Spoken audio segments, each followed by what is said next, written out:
It's the Dazzle Report, Channel 108, the only channel you need to watch, the only channel you see. The channels you watch and the channel I see. Not here to impress, only to express. I mean, July, what day is it today? It's July the 23rd, 2024, 25. Soon be Christmas 2033, soon be Christmas 2040 when the paper calendar returns. I can't keep up with the time. Time's moving so fast. I can't believe we're in the second half of 2025. However, I'm not here to talk about how fast time's moving. I'm here to talk. I'm in the middle. I'm in Woolwich Town Centre right now. Got this gigantic telescreen here. Back in the day, during the scamdemic years, you used to have all the scamdemic COVID propaganda, all off 24/7, with the odd Black Lives Matter propaganda thrown in for good measure. I think Black Lives Matter is now not a thing anymore. I don't know if you can see it. This walkway here in the screen here. There's yellow. That yellow paint you see on the floor there. That's part of a big, massive Black Lives Matter sign. You can only read it if you're flying above it in a helicopter or you've got a drone or something like that. It's fading away rapidly. I very much doubt they're going to repaint that because Black Lives Matter is not a thing anymore. It's been exposed as being a total fraud, totally fraudulent, a complete money laundering scheme. And move on, please. It's no kings now, innit? Just another Marxist, communist, lefty scheme to rile the brainwash youths up together, you know, the LGBTQers and all them lot. But really, I'm not here to talk about that too much either. I'm here to talk about narratives, you know, narratives. I'm watching this here, this BBC. What prompted me, I was watching this, and it looks like, to me, that the UN Security Council meeting on the Middle East, they're addressing the genocide in Gaza, but they're not. They're throwing in, like, you know, it's a damage limitation exercise. Obviously, they're not going too much into detail about the genocide in Gaza and the genocide of the Palestinians. They are sugarcoating it quite tremendously, actually. However, they are talking about it and expressing their. How can I say it? They're not particularly they're expressing their disapproval of it. You could say they're expressing their disapproval of it, and it popped into my head, and I've watched lots of people talking about this, and I've thought about it myself. You know, you mull things over, you think things over, don't you? In this matrix reality we live in, 2025, right? Things are so bloody much different than they used to be. We're living in a completely different paradigm now. The matrix has gone into a different frequency. It really has moved on to a different frequency, you know. I mean, here I am. I'm sat right in the nucleus of one of the matrix's realms. It's a sub-realm of the matrix, the Woolwich Town Centre. Woolwich is really matrix territory. It ticks all the right boxes, you know. Ticks all the right boxes: diversity, strength, you know, cultural, multiculturalism, you know, cultural Marxism, vibrancy, cultural enrichment and vibrancy, all that kind of stuff. When the reality of the situation is knife crime is spiking. Pun intended. Pun is actually intended. Knife crime is spiking in Woolwich and many places in London area. Not addressed by the police too much. Police are too much interested in Facebook posts, Twitter posts, people, you know, hate speech posts, you know. They're more interested in that than people stabbing each other to death.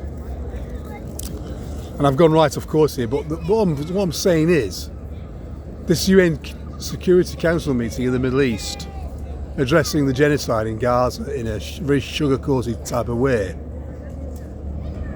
it's occurred to me It's actually occurred to me a long time before.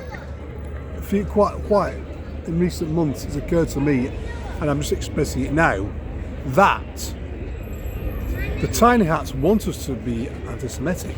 You got people like Rabbi Shmuley, for example. He's actually creating anti-Semitism. Rabbi Shmuley?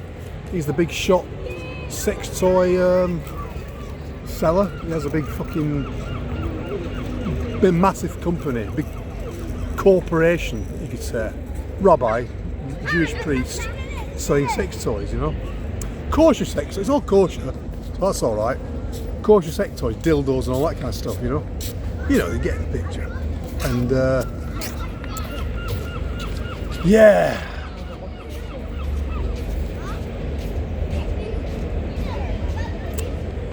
The tiny hats are actually promoting anti-Semitism. They want people to hate them. The Palestine genocide is actually an exercise, a dark occult exercise, mass human sacrifice exercise, mass murder exercise in promoting anti-Semitism. And obviously the irony of it all is these Jews, sorry, I shouldn't use that word, sorry.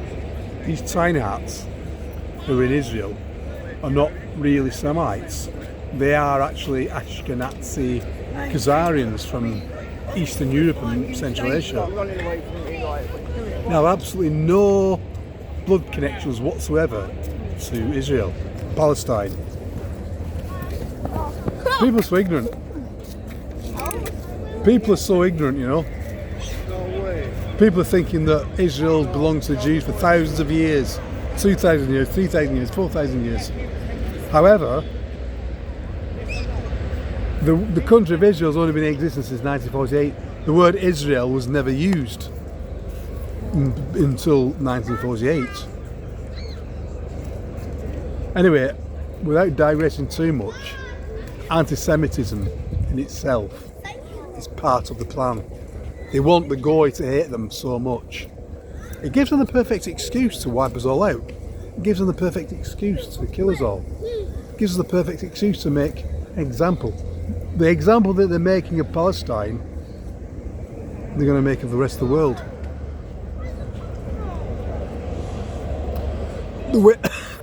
The way of Palestine is going to be the way of the world if things are allowed to continue this way. Palestine, they set an example. What's happening in Palestine, they want to expand it to the rest of the world, you know. And they want people to hate them. They actually thrive. They actually thrive off the hatred. They actually thrive off the hatred of the Goyim, the subclass, the cattle, the subhumans, who they think are subhuman, you know. Because of course, they are the chosen ones. They are God's chosen people. They are the supreme. They're gods and goddesses. They're the gods and goddesses stewarding this world as far as they're concerned. In their narcissistic, sociopathic mindsets, they believe that they are here to control and steward the world, you know. Not just the animals, like it says in Genesis. God made the animals for humans, for mankind to control and be under their jurisdiction. Well, in the tiny hat mindset, it's not just the animals, is it? It's those who are non-tiny hats. Those of us who are not of that bloodline. But the irony of it all is, the ones that are pushing all this are not even. They've not even got bloodline connections to that piece of the part of the world, have they? You know, they haven't got any bloodline connection. Ashkenazi Khazarians, converts from 1500 years ago, you could say. We know all this stuff. And the agenda continues. Anti-Semitism is part of the agenda. To hate Jews, sorry, I shouldn't use that word, sure. To hate the tiny hats, is what they actually want us to do. They're feeding off our hatred. It exacerbates the situation. Mossad did 9/11. Mossad bombed USS Liberty in 1967. They bombed the King David Hotel back in 1948 or 47, just a little bit before the state of Israel was established. The British themselves were attacked by the tiny hat settlers, the Khazarian Ashkenazi settlers coming over from Europe at that time. My dad told me, my dad was alive that time, he fought in World War II, he fought against the Germans, and he understood back then that the people going to Israel, to Palestine, they were all a bunch of terrorists. These so-called Jewish settlers in Israel were all a bunch of terrorists. It was understood, it was widely known back then, back in the 1940s and 1950s, but the narrative has been twisted and turned, and then they started pushing the Holocaust in the 1970s, you know. There's three things that push. I'm going to finish on this note now. It's very interesting, and I'm going to talk about white privilege again. I've got to do part 2 of white privilege. I'm going to do part 2 of white privilege, but I'm going to finish up on these 3 notes, right? In the 1970s, 3 things were being pushed. Slavery of black people. Africans were slaves to the white people. They pushed the Holocaust agenda, and also Planet of the Apes TV series was very, very popular at that time as well. Peace, bless.